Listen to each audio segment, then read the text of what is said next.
What's up guys? I've got a very exciting Apple update for you. There is so much to talk about, including the new iPhone 10 Plus. We've learned a lot about it. Its actual first component leaks have just happened. The Apple over-the-ear headphones that are coming out later this year. Yeah, new products to talk about, as well as some very bad Apple news as well. So let's get into the latest on Apple. I also did want to mention I did get a new camera, the Sony a7R III. I'm using it for the first time today, so bear with me. Leave me some feedback if I'm doing something wrong. I'm using it with Canon lenses right now. So it's not perfect, and I'm going to be working with it, tuning it over the next few weeks. So I would appreciate some feedback on that. Anyways, guys, let's get into it, starting with the iPhone 10 Plus. The very first component leak has happened, and it is a digitizer, an actual display. So this is thanks to Mac 10, which apparently got this from a facility by LG in Vietnam. As we learned earlier, Apple is going to be using LG facilities to produce the new organic LED displays for this year's iPhones, and maybe the security wasn't as good as their previous ones because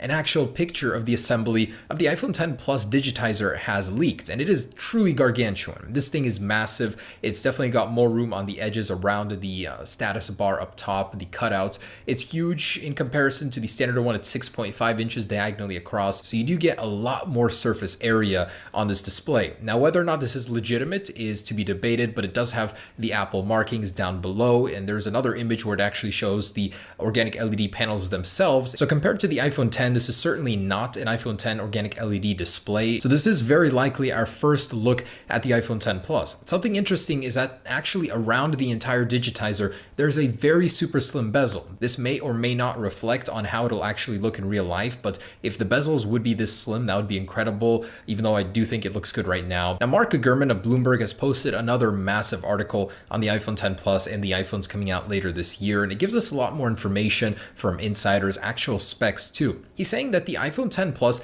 is still happening, of course, and it'll be the largest smartphone ever from Apple and one of the largest on the market right now. He says it'll even be bigger than the Samsung Galaxy Note 8, which is quite the title to have. Also, it will be a full inch diagonally larger than the current iPhone 8 Plus, although it'll have the same form factor, so that'll be amazing. He says that it will be a production workhorse, basically for spreadsheets, for emails, for calendars. You'll be able to use this thing to a iPad-like potential almost. You'll also be able to rotate it and get a lot of menus, interfaces, much like the iPhone 8 Plus in landscape to take advantage of that larger screen size. He calls it split screen app view. He also says that this will be the upgrade that current iPhone 10 users will jump to. Because this year's regular iPhone 10 will be such a small upgrade from last year's, there's really no incentive to go to that one, but the iPhone 10 Plus will have that larger screen size, and usually, as history has shown, whenever Apple introduces a larger screen size, I mean, everybody just goes to it in droves. And in particular, he says that Asian markets love larger screens, so this will be a huge hit in that area. Now, an insider actually working on this project has given the code name of this upcoming iPhone 10 Plus, and internally it is known as D33.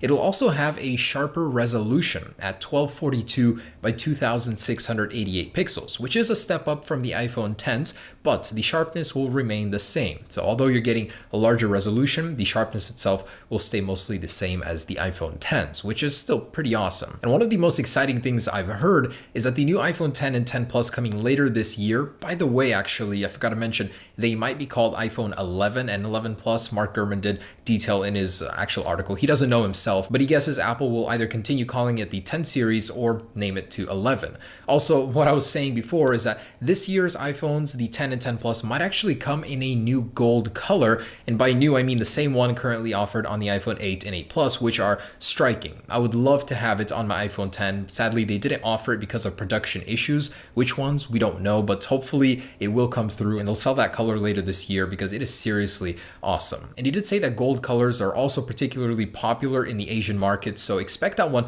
to sell out first. I remember when the iPhone 5S came out with that color, it was just gone. I mean, that was the first color that everybody wanted just because it was new, and I think the same thing will happen later this year. And he did go on to detail that this year's iPhone 10 Plus may be the first iPhone ever in history to offer a dual SIM option. And I've heard this rumor going back years, like 5 years at least, that the new iPhone would come with this feature, but it never came to be. But this year that might change because first off, there's a larger phone, more room inside of it to actually place this feature. You know how compact Apple is. I mean, they treasure every millimeter inside of the shell of their phones. So the room allows for it, but also the demand for it. Recently, there have been so many smartphones that are coming out with this feature, and Apple sees it is something that people actually want and use. And in certain regions, there might be an option to get an iPhone 10 Plus with the dual SIM capacity, not everywhere by default. And Apple is actually waiting to see if eSIM will be viable in this year's iPhones as well. So there might not even be a SIM card slot at all because it'll have the same technology as the Apple Watch 3 and the LTE iPads.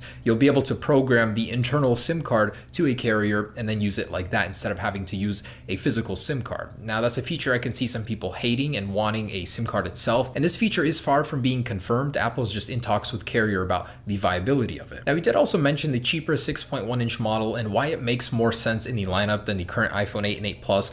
And the truth is, he says, is the distinction. People look at the iPhone 8 and 8 Plus and see a really old design with very thick bezels, and they don't want to buy it just because of that. So this year's lineup, it'll look pretty uniform. It'll have the same edge-to-edge display on the cheaper end 6.1 inch LCD model, but it'll of course miss out on some features that the higher end models will have, such as the organic LED display, the dual camera on the rear, wireless charging, and so on. It'll still have Face ID and it'll look good. That's the main point, and that's why that one will sell very well. But if you want the premium features, you'll have to go for the 10 and 10 Plus. So Apple's strategy this year is still to have a low-end sort of mid-tier model, but still to push the organic LED display models, the higher end models, to the people that want them. And this one is very interesting. Ming-Chi Kuo is reporting that Apple is building high-end over-the-ear headphones very similar to the style of the current Beats Solo or Beats Studio headphones, but just a more premium option to the AirPods that they offer.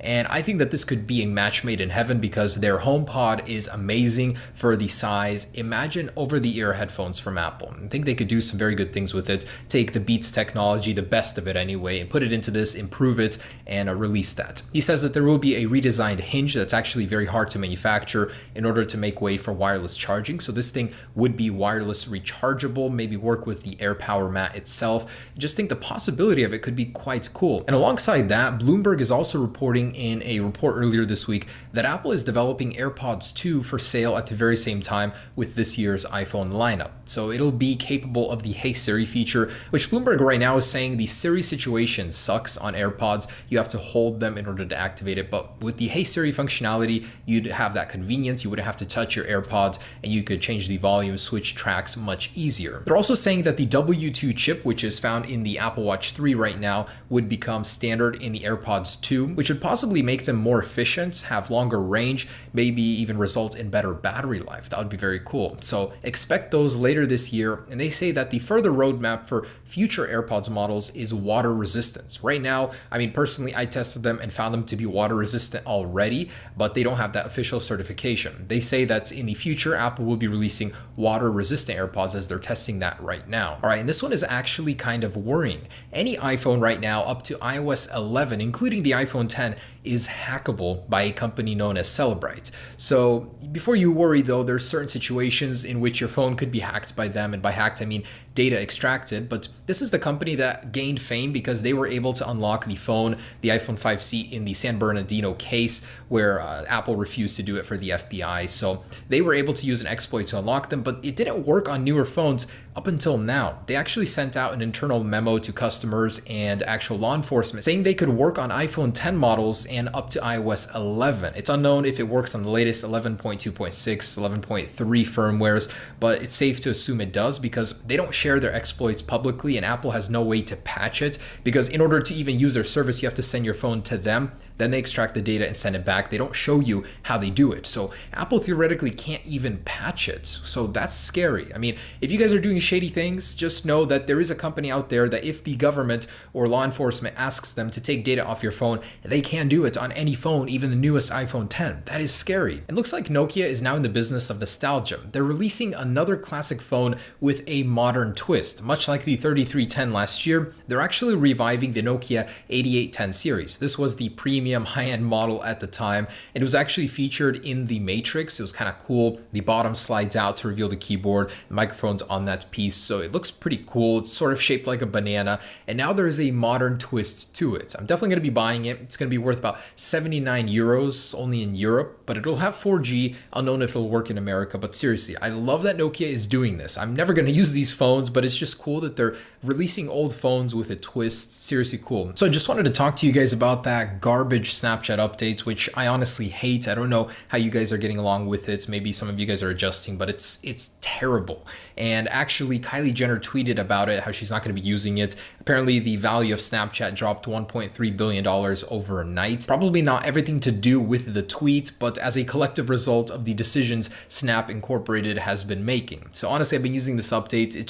It's terrible. I don't know why they would do this, but the good news is there is an update coming out very soon that'll filter this page into several tabs, groups, and then just your friends list. So that's going to help a lot with the redesign. Seriously, Snapchat has been making some terrible decisions, and I hope they fix this ASAP. And once again, the AirPower Mat is rumored to come in the second half of March, this time by Mac Atakara. They're saying that Apple will be releasing it possibly at their iPad event, which they're saying might happen in the same time frame, which would be cool. I'm not expecting that to happen. It's likely the iPads will be released at the WWDC in June, but still would be cool to see that in March. So expect AirPower soon, rumored to be about $200 or so. Very expensive for a wireless charging mat, but will be deeply integrated with the software on your phone. So I'm excited for that one as well. Anyways, guys, there it is. That is the latest. Lots of big updates. I mean, the iPhone 10 Plus, we've got new Apple headphones possibly incoming, and every iPhone is hackable up to this point. So that's kind of crazy. Anyways, that's the latest, guys. So thanks for watching, guys. Peace.